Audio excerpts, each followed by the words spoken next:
I'm Joe Graydon. And I'm Terry Graydon. Welcome to this podcast of the People's Pharmacy. You can find previous podcasts and more information on a range of health topics at peoplespharmacy.com. People pay attention to blood pressure and cholesterol, but they rarely consider the balance of bacteria in their GI tracts. This is the People's Pharmacy with Terry and Joe Graydon.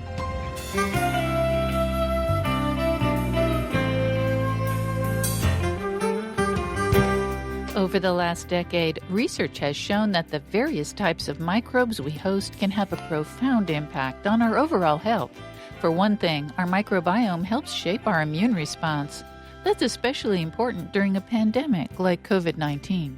Our guest today is one of the world's foremost experts on the complex interactions between humans and their microbiota. What should you be feeding your gut bacteria? Coming up on the People's Pharmacy, managing the microbiome for better health.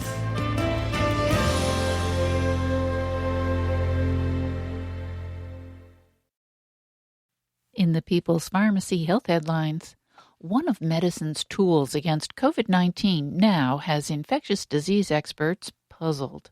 Paxlovid, a combination of two oral medicines, helps keep COVID patients out of the hospital. Now, though, there are numerous reports of rebound COVID following Paxlovid treatment. Some people who take the drug feel better and may even test negative, only to develop symptoms and sometimes a positive test result several days after finishing the medication. This rebound phenomenon has not been extensively studied, and physicians do not know how to treat it. The manufacturer has suggested that people experiencing rebound take another course of medication. However, both the FDA and the CDC disagree. Instead, the agencies recommend that patients isolate themselves from others for 5 days from the start of new symptoms and wear effective masks for at least 10 days, just as if they had developed a new infection.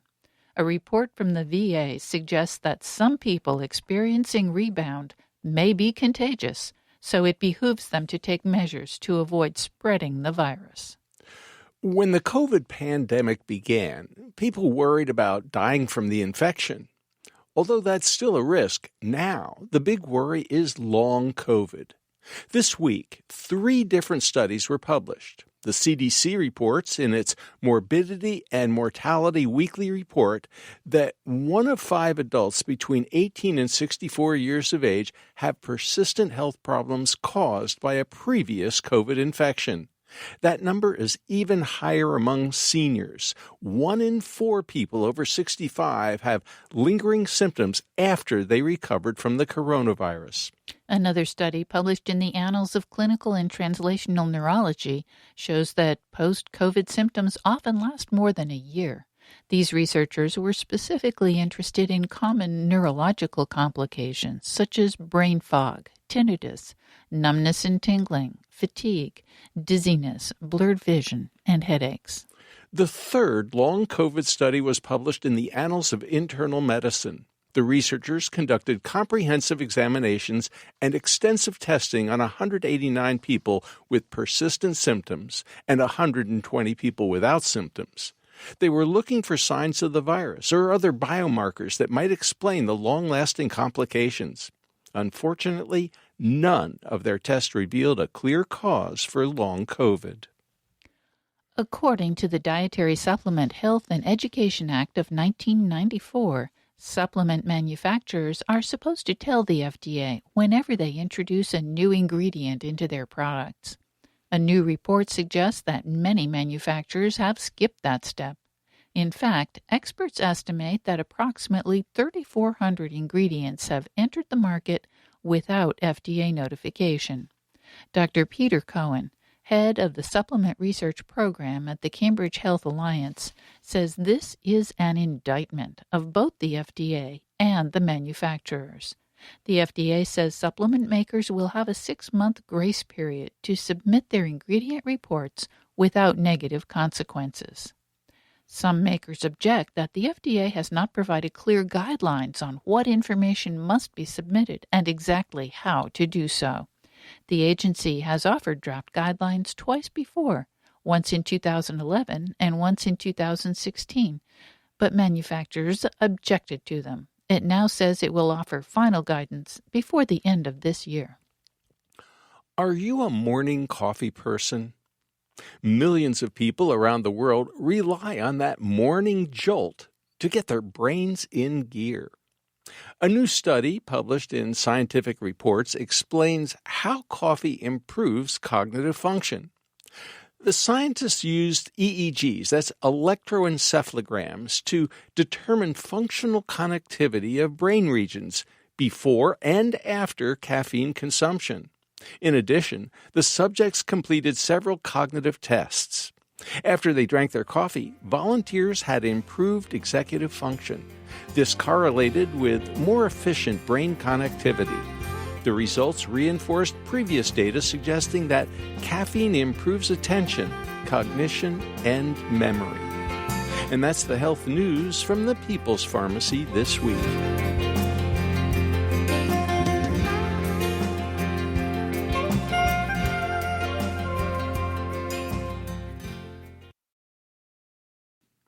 Welcome to the People's Pharmacy. I'm Terry Graydon. And I'm Joe Graydon.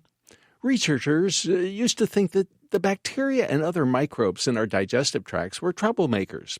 Then they realized that some of these so-called germs are essential for our health. Increasingly, scientists are discovering that the balance of bacteria, viruses, and fungi living in and on our bodies has a profound impact on our brains, our joints, our skin, and other aspects of our well-being.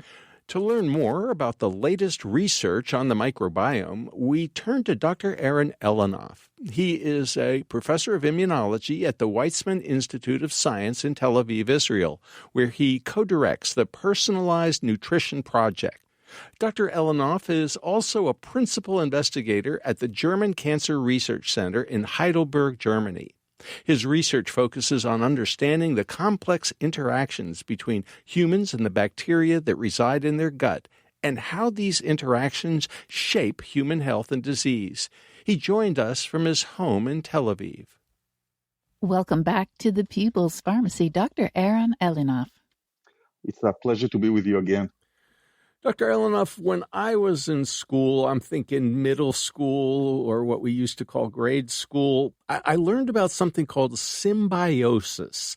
It was a relationship between animals, so like maybe clownfish and sea anemones, zebras and birds that would sit on their backs. And I think back in those days we thought, oh, isn't that quaint? Isn't that kind of interesting that animals have these intriguing relationships, but it doesn't have anything to do with our human condition?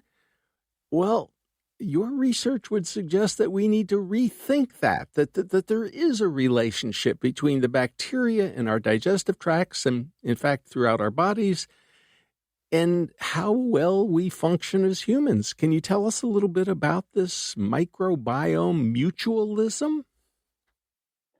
Absolutely, and you're absolutely right. When I think of symbiosis, I usually get reminder of visiting to nature museums of some sort or learning about this in class. But actually, there is a fascinating form of symbiosis that exists within each and every one of our bodies between our human self and a very large community of microbes that we call the microbiome that resides within our body from the moment we are born until the moment we die.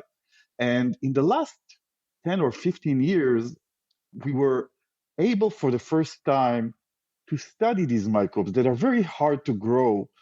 And it made us realize that these microbes actually constitute an integral part of our body and participate and even drive many critical processes that make us who we are. And this is a very significant form of symbiosis that drives human lives.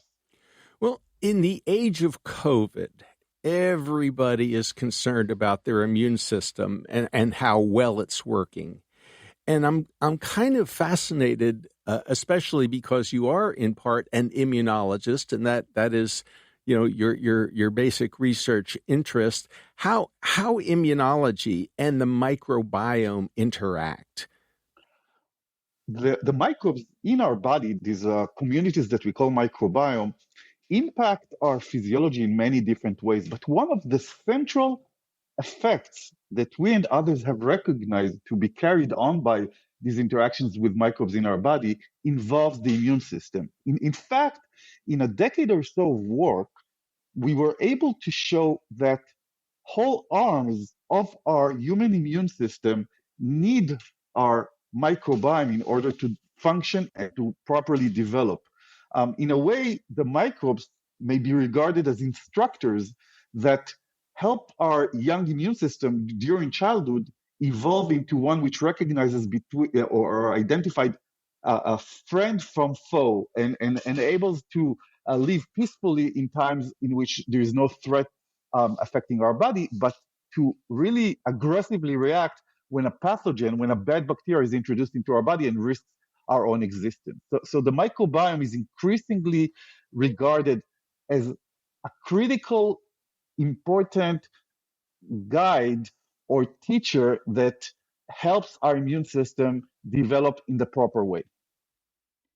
Dr. Elanoff, you and your colleagues have discovered some really amazing, unanticipated effects of the microbiome on our physiology. And I'm wondering if there was one in particular that surprised you.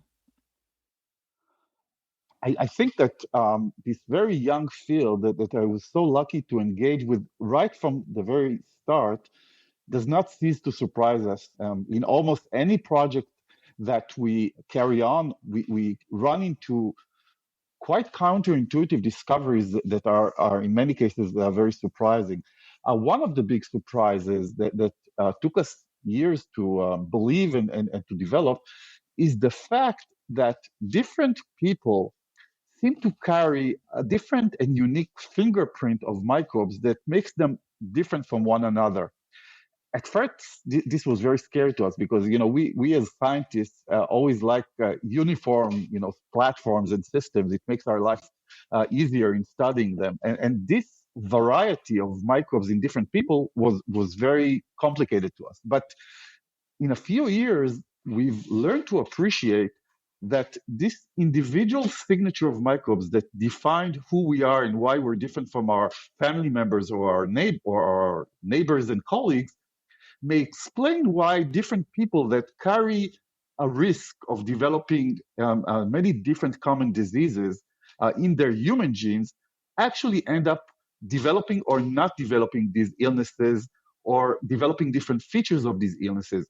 In other words, we are increasingly fascinated by the fact that our unique microbial signatures modify our health traits or our tendency to develop different manifestations of diseases, even though some of us carry the very same genetic risk factors for these diseases. And this, to me, is a eureka moment that never ceases to surprise me. I was really intrigued to see a recent paper that you've written about cancer and the microbiome. Can you give us some sense of what's going on there? Absolutely. And we've started as a field in exploring the roles of the microbiome, mainly in metabolic diseases, in obesity, in fatty liver, in heart diseases, and very many important advances and discoveries were made in this field. But in the last few years, this young field has matured into exploring diseases that seem to be, at least at first glance, disconnected or not connected to microbial signals. For example, cancer has only been explored in the context of the microbiome for the past few years. And what this field has discovered is that the microbiome impacts different features of cancer development, progression, or response to treatment in different individuals.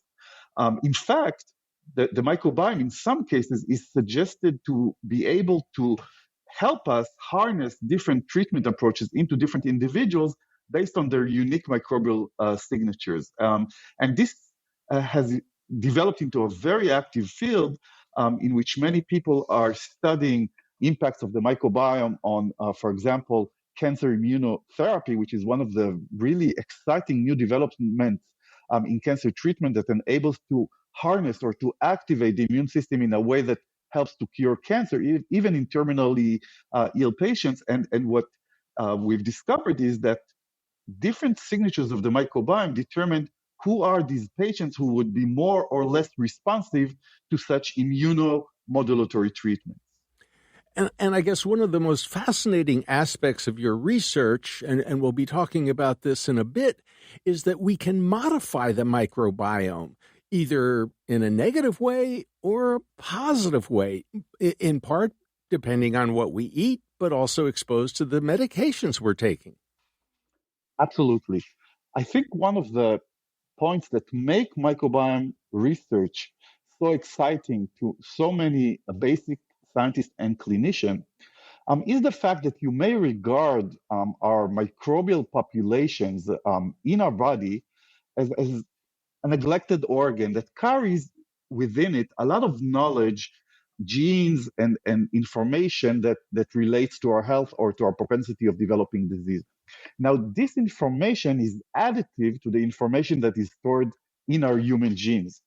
The human genome is exceedingly important, of course. The 20,000 or so genes that characterize who we are existentially important in many, many aspects of our health.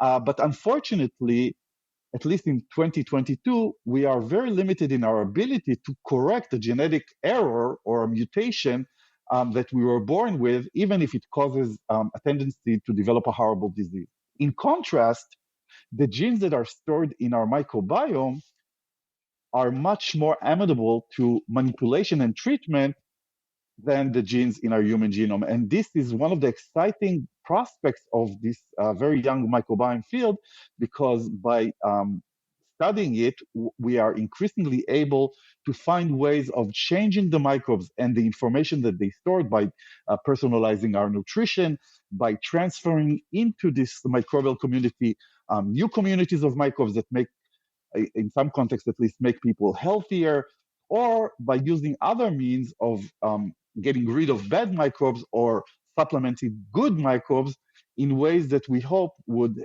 help make us healthier or make us less susceptible to disease. You're listening to Dr. Aaron Elinoff, professor of immunology at the Weizmann Institute of Science in Tel Aviv, Israel. He's co-director of the Personalized Nutrition Project there.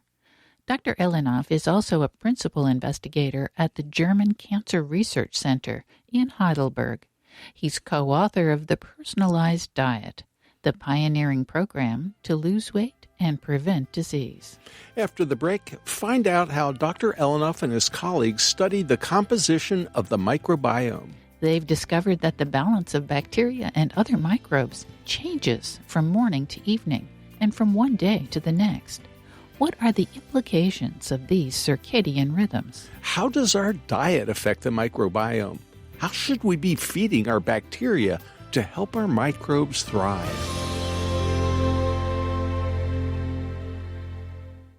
You're listening to The People's Pharmacy with Joe and Terry Graydon. This podcast is made possible in part by CocoVia, maker of high-potency cocoflavanol supplements. Cocoflavanols are among the most well-studied plant-based nutrients, backed by 20 years of scientific research.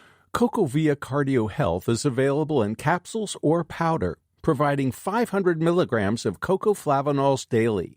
This supports better blood flow and vascular performance. CocoVia also offers Memory Plus, a supplement with 750 milligrams of cocoflavanols.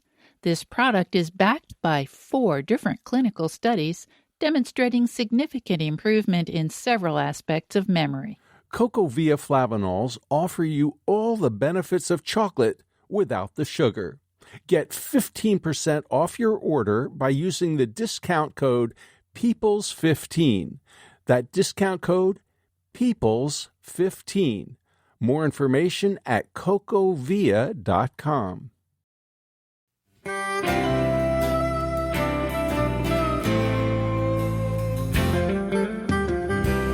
Welcome back to the People's Pharmacy. I'm Joe Graydon. And I'm Terry Graydon. The People's Pharmacy is brought to you in part by CocoVia, the maker of high-potency cocoa flavanol supplements that support cognitive and cardiovascular health.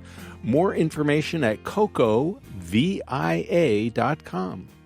Today we're discussing how our microbiome influences our health.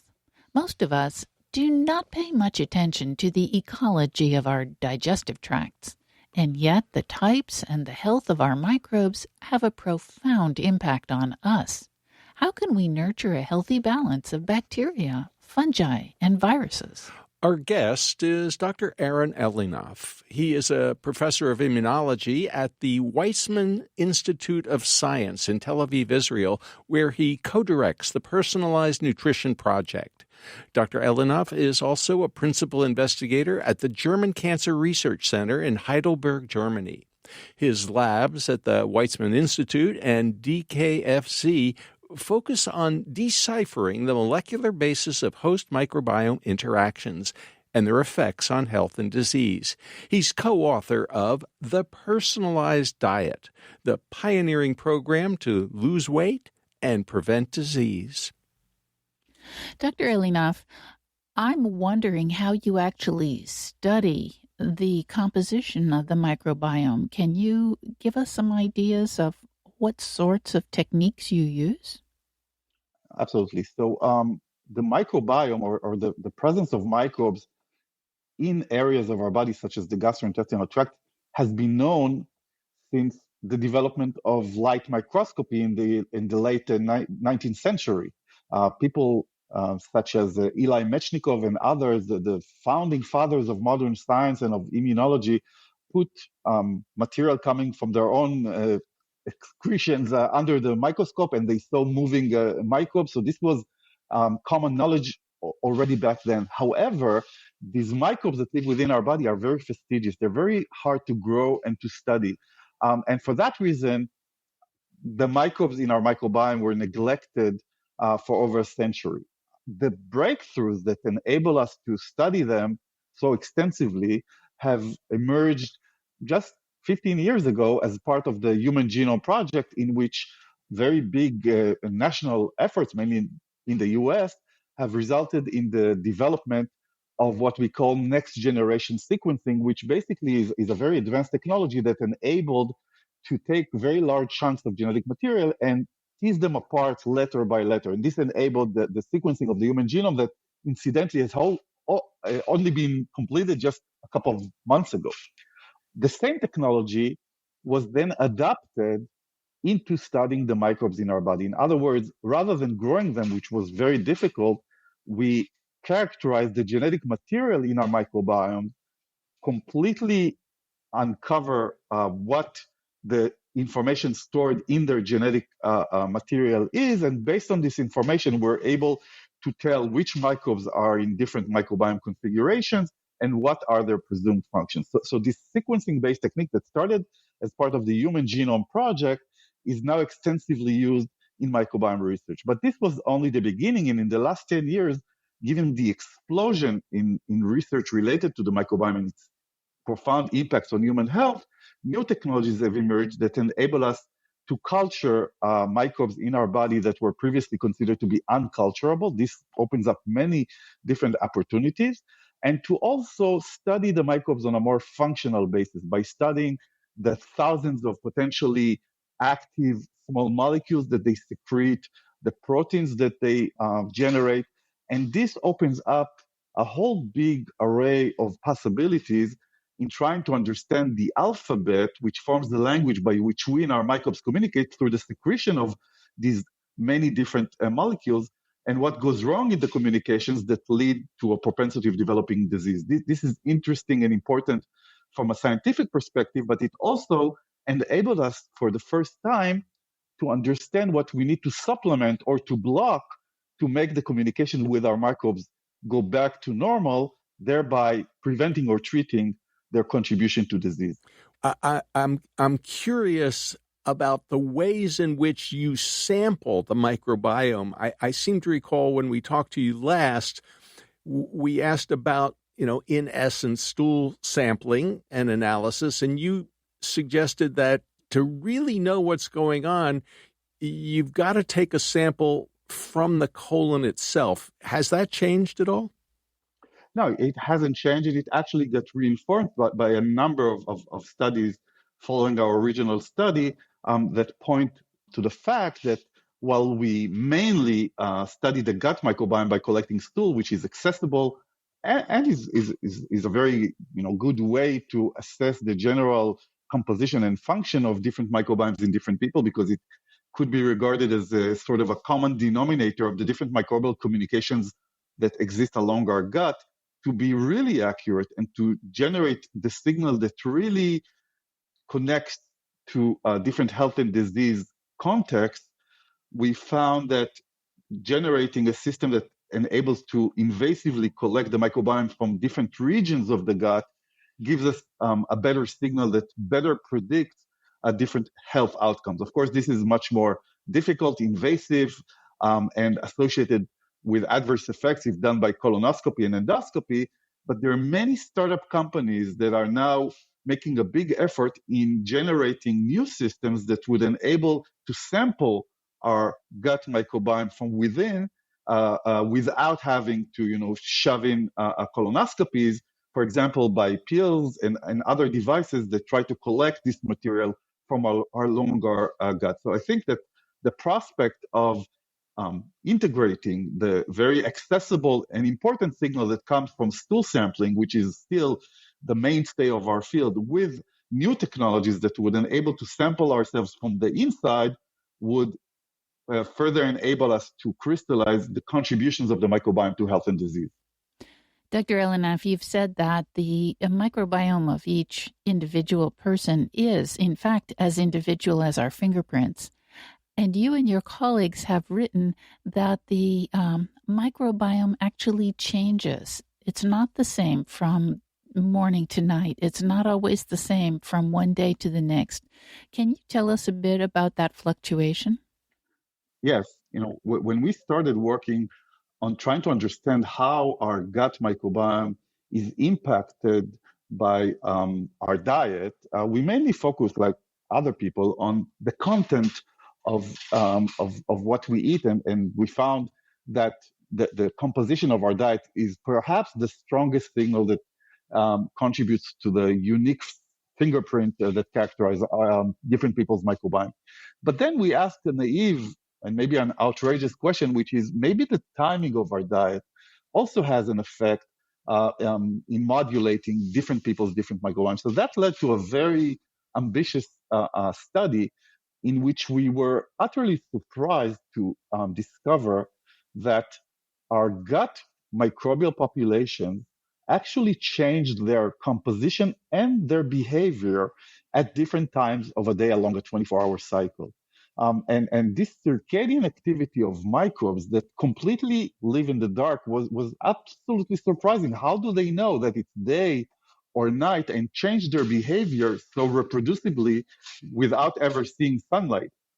And the very simple answer to this big question that took us years to find out is that the timing of our dieting, the time in which we eat, sends signals to the microbes that leads to their change of composition and behavior. In other words, when we are awake and we eat, the microbes change accordingly. And when we're asleep and we don't eat, the microbes change to a completely different set of behaviors. And this circadian rhythm is not only interesting, but it is also important because we found that people and animal models that were subjected to a chronic and severe disturbance in their sleep and wake cycles, for example, shift working behavior, developed a very prominent disruption of this normal diurnal or circadian behavior of their microbes. And this is important because for 70 or more years, the medical world has known that people who are engaged in shift work and other disturbances in their daily rhythms are subjected to a very dramatic risk of developing obesity, type 2 diabetes, and even cancer. But we never could figure out what the missing link was. Why do sleep-wake disturbances lead to such disease risk. And our results, and now many results that follow up on us from other groups, suggest that at least part of the answer lies in our gut microbiome. In other words, shift work behavior or severe jet lag or whatever you want to call it leads to a very profound disruption of the microbial diurnal activity, which directly contributes towards risk of developing of obesity, type 2 diabetes, and other diseases, even inflammatory diseases. So what you're saying is the microbes obviously can't see that the sun has come up, but we wake up and we have breakfast and the microbes say, it's morning, time to get to work. Breakfast. Breakfast, exactly. Yeah. That's exactly what we saw. And in fact, for example, when we took mice and we force-fed them either during the morning or only during night, we could completely shift the diurnal or the circadian behavior of their microbes by 12 hours. The microbes changed their behavior based on the eating pattern that we imposed on these mice. Now, mice would normally be eating at night and sleeping during the day. So I assume that to completely change their behavior, you reversed their cycle. I am wondering, what are the implications for this circadian rhythm of the microbiome? That's a great question. So many people, ask me whether, this could help them in their jet lag, which is something, it's a sort of behavior that many people that fly around are concerned about. And what I always tell them is that, yes, we've tested quite extensively that jet lag is this behavioral pattern involving sleep-wake disturbances that impacts the microbiome. But that's, a relatively minor medical problem. If you're severely jet lagged and you want to avoid it, you can just choose to fly less, which is good for many reasons. However, what do we do with people who have to engage in shift work for their entire lives? For example, physicians, nurses, military personnel, taxi drivers, and so on and so forth. These people develop the same sort of behavioral disturbances of their microbes that predispose them to develop obesity, type 2 diabetes, and other diseases. But we cannot correct this microbial behavior by telling them to, change their behavioral timing to when they need to go to sleep after a night shift. So this constitutes a very common and very big unmet medical problem. What we've contributed and continue to contribute is a molecular level of understanding of how this microbial diurnal or circadian behavior and its communication with the host are mediated through, with a hope that we would be able to correct the disturbed behavioral patterns that characterize people that engage in shift works by more easy to manage means such as replenishment of missing signals that would enable people to continue doing shift work without being subjected to such profound long-term health risks. Now, we've talked to some experts about the microbiome, and they say it's all about the fiber. It's all about the food that the bacteria in our digestive tracts either love or hate. And they say, if you're going to have a breakfast that is very high in carbs and sugar, and you're not feeding those bacteria what they really want to eat, which is a lot of really healthy fiber, that you're gonna make life hard for them. And I'm curious about diet and how what we eat impacts the bacteria that should be thriving, but might in fact be starving. That's a great question. And I would say that I both agree and disagree with this general notion that you highlighted. What I can totally agree with is the fact that after a decade and a half of microbiome research, this maturing field, including our own research, strongly points to dietary content as probably being the most important set of signals that determine the composition and the function of our individual microbiome. So many different environmental factors impact our microbiome, including the medications that we take and our stress levels and where we live and so on and so forth. But among them, what we eat is probably the most dominant factor that determines our microbial self.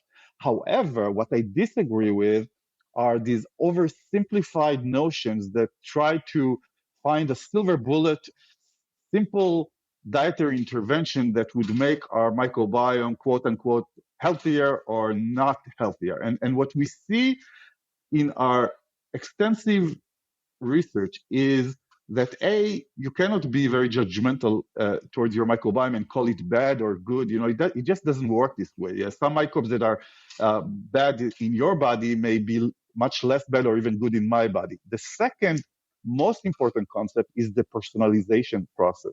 When we take, for example, fiber diet as an example, in average, I couldn't agree more that eating lots of fiber at a population level would increase the numbers of microbes that are able to ferment these fibers and to use them as an energy source. And these microbes in many contexts could be better for our health. However, this is not true in all individuals, and it is not true in all fibers. We and others who studied fibers as part of the large concept which we term the personalized nutrition have found that, for example, if you treat different people with different diets containing different fibers or fiber combinations, the microbes don't always behave the same when they are exposed to these different fibers. And different individuals who have different microbes would likewise respond differently to different fiber combinations. So this personalization concept makes our life much more complicated, and it makes it very difficult for me to give large audiences very simplified recommendations, which I usually refuse to do because I don't think the science truly stands beyond them.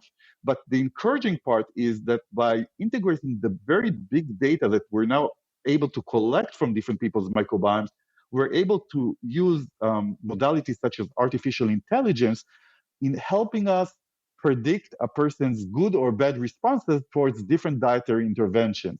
And this enables us for the first time to really give recommendations that are data or science driven and are unique among different individuals. You're listening to Dr. Aaron Elinoff, Professor of Immunology at the Weizmann Institute of Science in Tel Aviv, Israel. He's co-director of the Personalized Nutrition Project there. Dr. Elinoff is also a principal investigator at the German Cancer Research Center in Heidelberg. His labs at both the Weizmann Institute and the DKFZ focus on deciphering the molecular basis of host microbiome interactions and their effects on health and disease, with a goal of personalizing medicine and nutrition. After the break, we'll find out how we can create a personalized nutrition plan to enhance our microbiome. Why should we care about the bacterial composition of our digestive tracts? How does microbiome composition affect our heart health or our ability to respond to COVID-19? Is there a connection between the microbiome and the way our brains function? You'll also find out about the significance of intestinal permeability.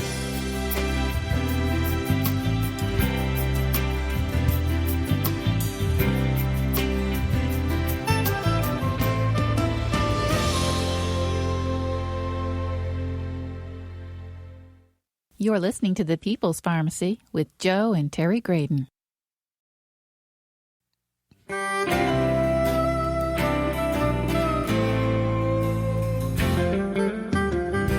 Welcome back to The People's Pharmacy. I'm Terry Graydon. And I'm Joe Graydon. The People's Pharmacy is brought to you in part by CocoVia, the maker of high-potency cocoflavanol supplements that support cognitive and cardiovascular health.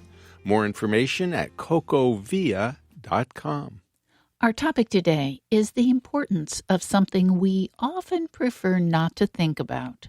The billions of bacteria that live in our digestive tracts have a huge impact on our well-being. How can we manage our microbiome for good health? What happens when the lining of your digestive tract loses its integrity?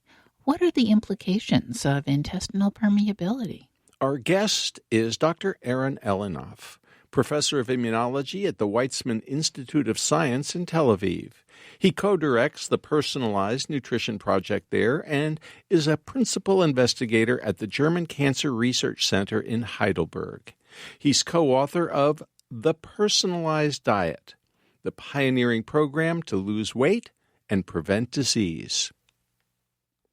Dr. Elinoff, I am hearing you talk about personalizing nutrition. I hear that we absolutely must really consider each individual and each person's own reaction, each person's microbiome reacting to the food that the person is eating. When we talked to you previously, you described some very interesting research about the glycemic index, which actually is not nearly as generalizable from one person to another. And we were quite surprised about that. Well, we were intrigued to hear that some people react very badly to things like potatoes, mashed potatoes, with a high blood sugar reaction, and other people do much better. And ice cream is a problem for some and not so much for others. So what I'm wondering is, how would we go about figuring out our own optimal personalized nutrition? I think that's a very fair and relevant question, given the fact that the concept of personalized nutrition, which we first observed in 2015, has now been expanded and repeated by many different groups in many different studies that include peoples of different ethnicities and countries. So the very obvious question is, what do we do about it other than studying it? And there are different levels of action items that could be utilized. The most high-techy and kind of high-end way to personalize our nutrition involves the use of artificial intelligence and machine learning technologies that involve the characterization of a person's microbiome and a set of clinical features, and then analysis of this big data set using artificial intelligence that could come up with recommendations that will be given to that individual. And those technologies, which we first developed as a scientific means, are now increasingly available by different companies that are out there and offer this as a fee for service. There are simpler ways to do this at your home without having to pay the associated prices.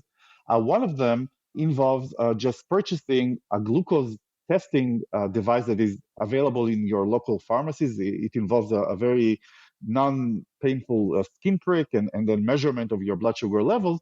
And people could take this home device and measure their blood sugar levels while they consume one of several typical diets that they usually eat in their normal daily routines. And they can actually document their own individualized glycemic response to different foods of interest. And now these people could modify the combinations of foods to see which combinations actually result in a better glycemic response or a lower glycemic response, and modify their diet in a do-it-yourself manner. Of course, this is much more laborious and less complete than the high-techy technologies that of course, are very interesting to us medically and scientifically, but it enables people to do this without having to pay the cost associated with such services. So there's a spectrum of things that one could do. The bottom line is that when we took thousands of people and gave them identical foods, people reacted very differently than one another. So assuming that what your bad or what your good foods are based on just common knowledge probably is not true. Now, a lot of our listeners are saying, well, why should we care? Why should we care what the bacterial composition of our guts are? Why don't we just enjoy life? Have that ice cream sundae with the hot fudge on it. Have, whatever breakfast we want, whether it's Pop-Tarts or whether it's eggs and toast. And I'm kind of moving in the direction of, okay, what are the consequences of our microbiome for our heart, for things like COVID-19, for things that people really care about? Their risk of having a heart attack, for example. I think it's a great question, and I'll divide my answer into two parts. First of all, if we start with the glycemic index and making your blood sugar levels controlled after you eat different meals, why is that important to us? That's important to us because normalizing or improving your glycemic responses, your blood sugar spikes after eating meals, is proven to improve not only your chances of developing diabetes, but also improves or reduces your chances of developing obesity. So there is a direct connection that has been found by really a multitude of studies in the last decade that completely and utterly proves that improving your blood sugar controls over time is exceedingly important to your health. And not doing so predisposes you to develop obesity, type 2 diabetes, and many of their potentially devastating complications, such as heart disease, a tendency to develop strokes, and so on and so forth. So this connection has been proven beyond doubt. The problem is that in decades of trying to harness nutrition towards reducing this risk, and this risk is actually regarded by many to be an epidemic because the numbers of people suffering of obesity, type 2 diabetes, and heart disease is exponentially increasing. But harnessing nutrition has, to be honest, really failed in the last decades because we didn't succeed in figuring this out. And by understanding the personalization of diet and how we can harness data coming from the microbiome and from clinical measurements that are routinely performed in our clinic towards a science-driven set of recommendations that would help our nutrition better in reducing these risks, I think is exceedingly important to our health. Beyond this, and now I'm moving to my second part of my answer. If you ask specifically about the microbiome, we are increasingly finding that the microbiome is contributing to many different diseases that are not necessarily intuitively connected to the microbes in our body and are not even impacting the organs in which the microbes live. So, for example, you mentioned heart disease. In addition to the indirect effects that are contributed by the microbiome through its regulation of blood sugar control, that is an important risk factor for heart disease. A fascinating set of studies have shown that a combination of the diet we eat and how it is degraded by different microbes in our gut contributes to the ability of our body to respond to microbial products that swim into our heart and impact our risk of developing atherosclerosis and heart disease. In other words, the microbes could, in some cases, be regarded as a giant biochemical factory that exists within our body and works 24/7 as long as we're alive. And this factory generates thousands of small molecules that can swim into our body and affect our cells and our organs in places that are miles away from where they were made inside this factory. And this makes us start to understand how the microbiome may impact diseases such as arthritis and ALS and potentially other brain disorders, diseases that occur really in remote places to the location of where the microbes are, but still are impacted by the microbes through their biochemical property to generate these unique molecules that impact disease processes. Let me ask you about the connection between the microbiota and the brain. How does that work? Because, as you said, it seems like the brain is really pretty far away from the digestive tract. It is very far away, but intriguingly, there is more and more information and amazing studies that suggest that despite this long distance between the microbes in our gut and processes that occur within our central nervous system, within our brain, such an effect in some cases may be profound and important. And how does this happen constitutes a really major question in the field. I can tell you some examples of how this may happen. Our own work on a neurodegenerative disease called ALS have found that the microbes in our gut can modify different small molecules that then swim into the brain where they can impact motor neuron function and modify disease processes. So that's one way by which microbes that live in one place could impact a process occurring in the brain, despite the fact that they're very long distance. Another connection between the microbes and the brain is mediated by a set of neurons, a set of nerve cells that actually connect our central nervous system to the second largest nervous system in our body, which surprisingly is located in the gut. So these nerve connections, which were poorly studied for so many decades, are increasingly shown to be impacted by signals that come from the microbiome, and also to impact how the microbes themselves behave. So this really peculiar and amazing connection, which some people term the brain-gut axis, is another way by which microbes that live in the gut, for example, could impact or be impacted through activation or suppression of these neuronal networks, and thereby impact brain disorders. We keep hearing from some what are often referred to as alternative health practitioners in the U.S. that there's this condition that they refer to as leaky gut, or as some gastroenterologists refer to it as intestinal permeability, and that is to say that compounds that shouldn't be getting into our bloodstream are, because of maybe non-steroidal anti-inflammatory arthritis drugs or some other, dysbiosis problem in our digestive tract, and that once these compounds get into our bloodstream, that they may trigger autoimmune conditions or other negative consequences. Any thoughts about that? Well, I'll start by saying, and now I'm speaking as a physician, at least in my previous life, that the concept of alternative versus classical medicine is one which, I personally don't accept for the reason that I review medical treatment as either evidence-based or non-evidence-based. And in some cases, what people call alternative medicine is more or less evidence-based, so I accept it based on the evidence.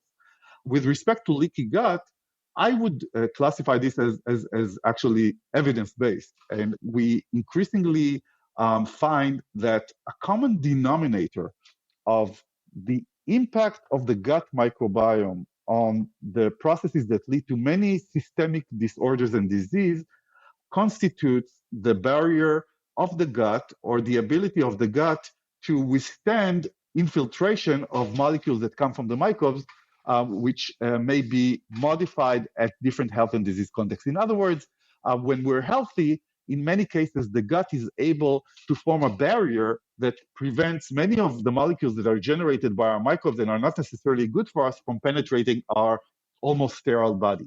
But during disease processes, in many cases, we see that this barrier is disrupted, thereby leading to an influx, to an entry of these microbiome molecules into the systemic circulation, where they can impact in a bad way many cells and organs in our body. And this barrier dysfunction, or leaky gut, as some people call it, is increasingly regarded as a contributor to microbial contribution to disease, or microbial processes that may lead to disease processes.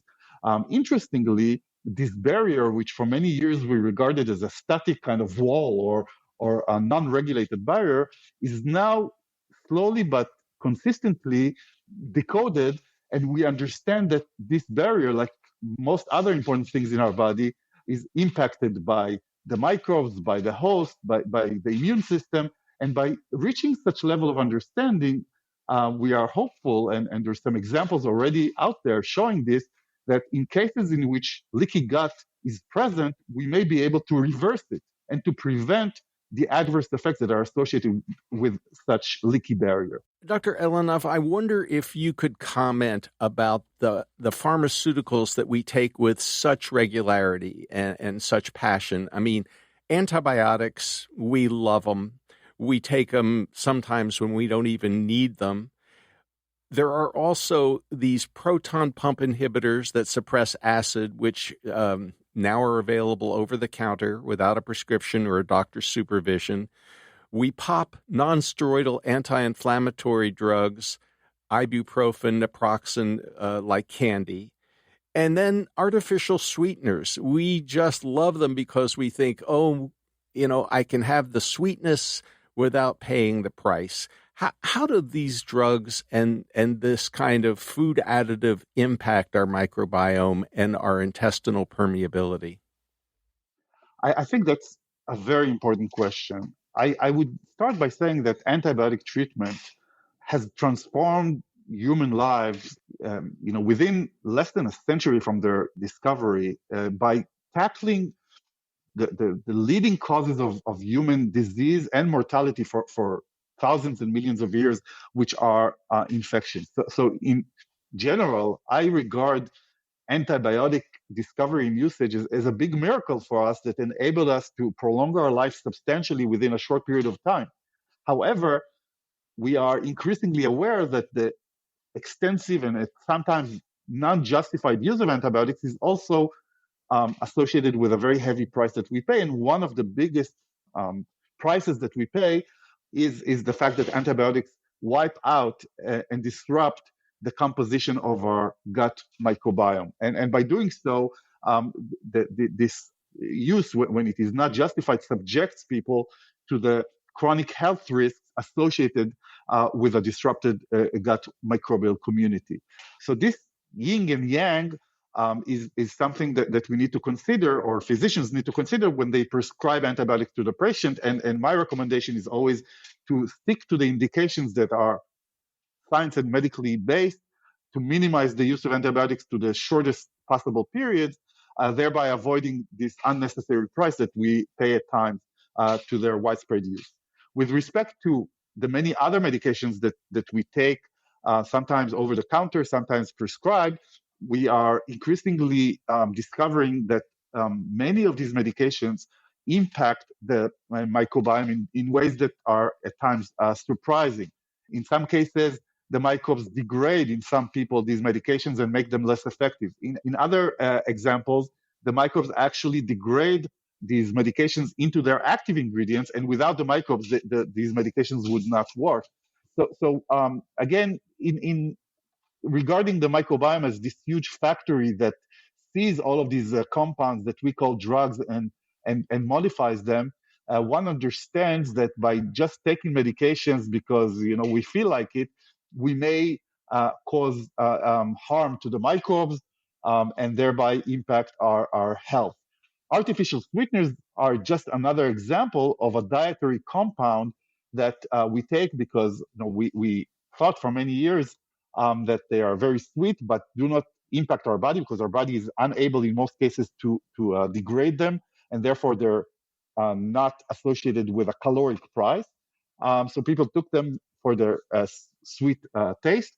What we've discovered, and now this has been followed by many others, is that the microbes, in contrast to our body, can react to these compounds. And this, like anything that we find with respect to microbial responses, is individualized. So some people exposed to some of these sweeteners actually respond in a way that changes their microbiome towards configurations that could adversely impact their health. Telling us that life is much more complicated than we originally contemplated, and we need to understand better these interactions between our food, the compounds that we integrate into our food, including medications, including sweeteners and others, and how they impact our microbiome, and how these communications and impacts may adversely or non-adversely impact our health. And so recommending that one would take sweeteners because they're inert to the human body, at least based on the data that we've generated, is simply incorrect. Dr. Elenov, I wonder if you could look into your crystal ball and tell us where you think your research, your laboratory, and your colleagues are taking us in the field of the microbiome and what we might expect in terms of practical, pragmatic outcomes in the future. To make a very long answer short, I would say that the biggest challenge, but also the biggest promise in our field, at least the way I see it, involves the maturation into a mechanistic understanding of how microbes communicate with our body in health and in disease. And I think if you ask me where I want to be and where I think we will be as a field in 5 or 10 years from now, I strongly believe that we would be able to decode on a molecular level how the microbes drive health and disease in a very elaborate manner, in a very molecular, in a very causative manner. And by reaching such causative level of understanding, rather than just relying on associations and correlations, which were the hallmarks of our field when we were young and immature, by reaching such causative level of understanding, we will be able to identify therapeutic targets within the microbiome or within the communication channels that form the language between us and our microbes that would be able to be manageable as new classes of treatment for common human disease. This is my hope, and this is also my belief. Dr. Aaron Elinoff, thank you ever so much for talking with us on the People's Pharmacy today. It's always a pleasure to be speaking to you. You've been listening to Dr. Aaron Elinoff, professor of immunology at the Weizmann Institute of Science in Tel Aviv, Israel. He's co-director of the Personalized Nutrition Project there. Dr. Elinoff is also a principal investigator at the German Cancer Research Center in Heidelberg, Germany. His labs at both the Weizmann Institute and DKFZ focus on deciphering the molecular basis of host microbiome interactions and their effects on health and disease, with the goal of personalizing medicine and nutrition. He's co-author of the book, The Personalized Diet, the pioneering program to lose weight and prevent disease. You'll find links to his most recent papers from our website. Lynn Siegel produced today's show. Al Wadarski engineered. Dave Graydon edits our interviews. B.J. Liederman composed our theme music. This show is a co-production of North Carolina Public Radio, WUNC, with the People's Pharmacy. Today's show is number 1302. You can find it online at peoplespharmacy.com. That's where you can post your comments to let us know what you think about today's interview. You could subscribe to our podcast through your favorite podcast provider. We post the show on our website on Monday morning. This week's podcast contains a question and an answer that just wouldn't fit into this broadcast. At peoplespharmacy.com, you can sign up for our free online newsletter to get the latest news about COVID-19 and other important health stories. By subscribing to our newsletter, you'll also have a regular access to our weekly podcast and find out ahead of time which topics we'll be covering. In Durham, North Carolina, I'm Joe Graydon. And I'm Terry Graydon. Thank you for listening. Please join us again next week.